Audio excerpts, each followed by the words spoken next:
Oke, sebelum kita lanjut, jangan lupa tekan tombol subscribe dan loncengnya. Jangan lupa like, komen, dan share. Oke, terima kasih. Assalamualaikum warahmatullahi wabarakatuh. Kembali lagi bersama Bapak Jalil. Pada pagi ini kita akan belajar tentang Nabi Muhammad SAW adalah teladan kejujuran. Anak-anak Bapak semua, sebelum kita belajar, mari kita berdoa terlebih dahulu. Mudah-mudahan pelajaran kita pada hari ini diberkahi oleh Allah Subhanahu wa taala dan kita dapat mengambil pelajaran dari pelajaran yang kita pelajari pada pagi ini. Bismillahirrahmanirrahim. Rabbi zidni ilma warzuqni fahma sabbit qalbi ala dinika wa ala ta'atika subhanaka inni kuntu minaz zalimin. Amin. Baiklah anak-anak Bapak semua, bagaimana kabarnya, sehat? Alhamdulillah, semoga kita selalu dalam kesehatan dan kita selalu dalam lindungan Allah Subhanahu wa taala. Baiklah, pada pagi ini, pelajaran kali ini kita akan belajar tentang Nabi Muhammad SAW adalah panutan kejujuran. Teladan kejujuran.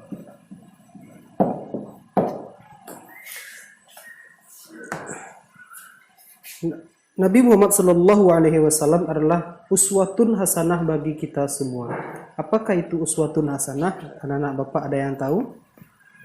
Baiklah, kita jelaskan. Uswatun hasanah adalah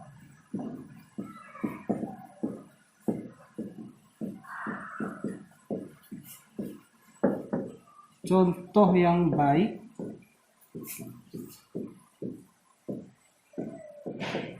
atau teladan yang baik.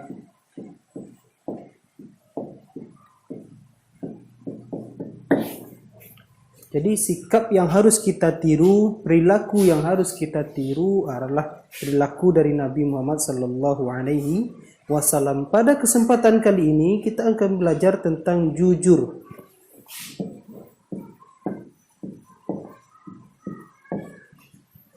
Anak-anak Bapak semua ada tahu arti jujur? Betul. Jujur artinya adalah menyampaikan, mengungkapkan apa yang sebenarnya terjadi. Itu adalah jujur.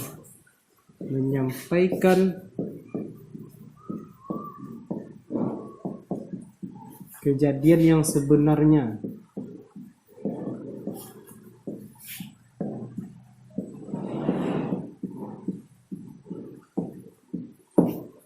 Jadi, jika kita menyampaikan kejadian yang sebenarnya, jika kita menyampaikan apa yang terjadi sesuai dengan yang sebenarnya, maka itu sudah dinamakan jujur. Suatu contoh Bapak berikan, jujur ketika kita disuruh orang tua dan uang kembaliannya itu ada 2.000 dan kita pakai untuk beli makanan atau jajan, maka kita sampaikan kepada orang tua kita bahwasanya kita jujur memakai uang 2.000. Kemudian jujur dalam melakukan kesalahan. Kemudian jujur dalam melakukan jika kita merusak mainan teman. Jujur ketika kita belajar tetapi mendapatkan nilai yang tidak maksimal di sekolah. Jadi apapun itu, meskipun itu baik, meskipun itu buruk, kita harus jujur kepada orang lain, termasuk kepada orang tua kita. Lawan dari jujur adalah bohong, benar.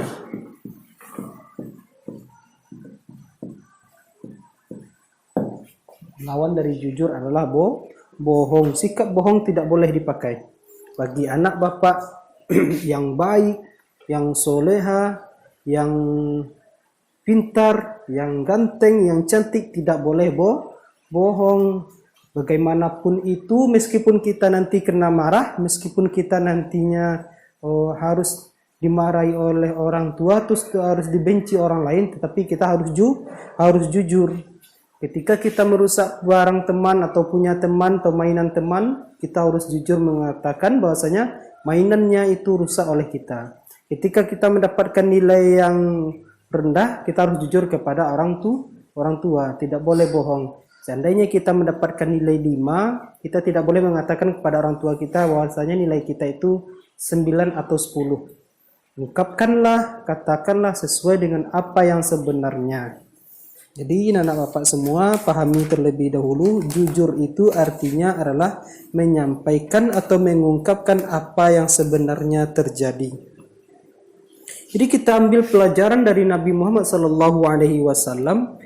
Kejujuran apakah yang dilakukan oleh Nabi Muhammad SAW? Bagaimanakah bentuk dari kejujuran Nabi Muhammad SAW?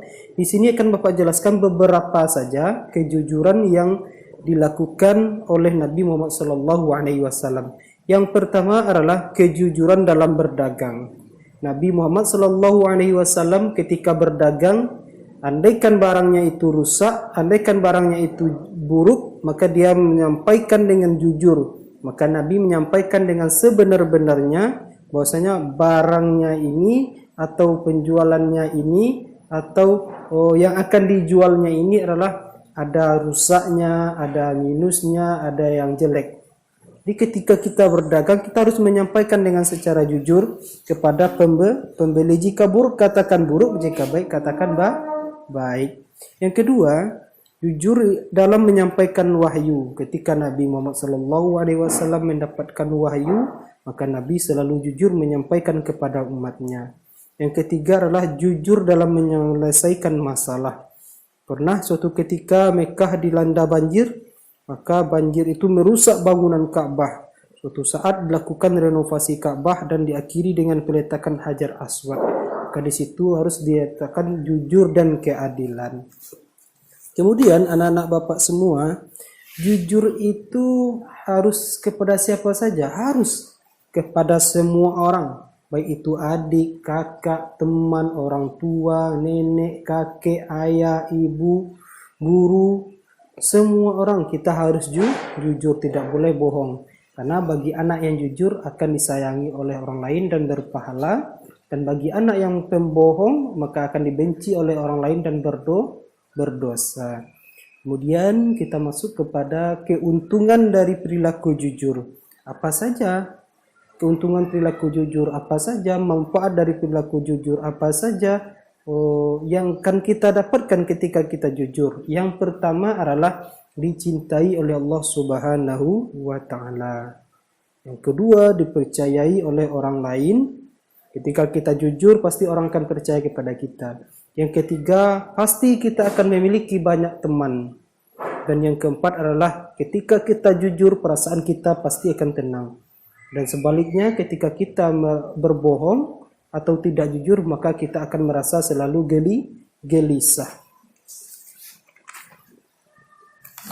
Kemudian, poin yang selanjutnya, bagaimanakah cara kita menerapkan perilaku jujur? Kepada siapa sajakah kita harus jujur? Dan bagaimanakah saja contohnya? Yang pertama, itu jujur kepada Allah. Seperti apa? Yang pertama, jujur kepada Allah itu adalah sholat 5 waktu. Beribadah dengan ikhlas, tidak riya.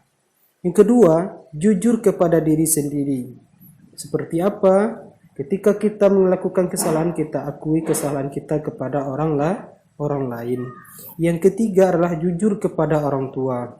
Tidak boleh berbohong, meminta izin sebelum pergi keluar rumah, meminta izin ketika kita bermain ke rumah teman, meminta izin ketika kita belajar kelompok di rumah teman, meminta izin ketika kita pulang terlambat. Dan yang keempat, jujur kepada teman, yaitunya bermain dengan jujur atau tidak curang. Ketika kita bermain dengan teman, asik bermain dengan teman, kita harus jujur, jangan bermain dengan curang. Dan yang kelima adalah jujur terhadap guru, yaitunya tidak mencontek di saat kita latihan atau ulangan, tidak memberikan contekan saat ulangan kepada teman, berani bertanya ketika kita tidak paham dengan pelajaran tersebut, dan berani tampil ke depan ketika kita ditunjuk oleh guru tampil ke depan. Jadi anak bapak semua, demikian pelajaran kita pada kesempatan kali ini mengenai materi jujur. Kembali bapak simpulkan bahwasanya jujur adalah menyampaikan dan mengungkapkan sebenar-benarnya terjadi. Dia mengungkapkan dan menyampaikan apa yang sebenarnya terjadi. Ketika kita menyampaikan apa yang sebenarnya terjadi, maka itu adalah jujur, dan ketika kita menyampaikan apa yang tidak sebenarnya terjadi, maka ketika itu kita sudah berbohong. Di anak-anak Bapak semua, terima kasih atas waktunya pada kesempatan kali ini. Mudah-mudahan bermanfaat bagi kita semua. Insyaallah kita akan bertemu di lain waktu. Di minggu depan kita akan bertemu di video selanjutnya. Terima kasih banyak. Assalamualaikum warahmatullahi wabarakatuh.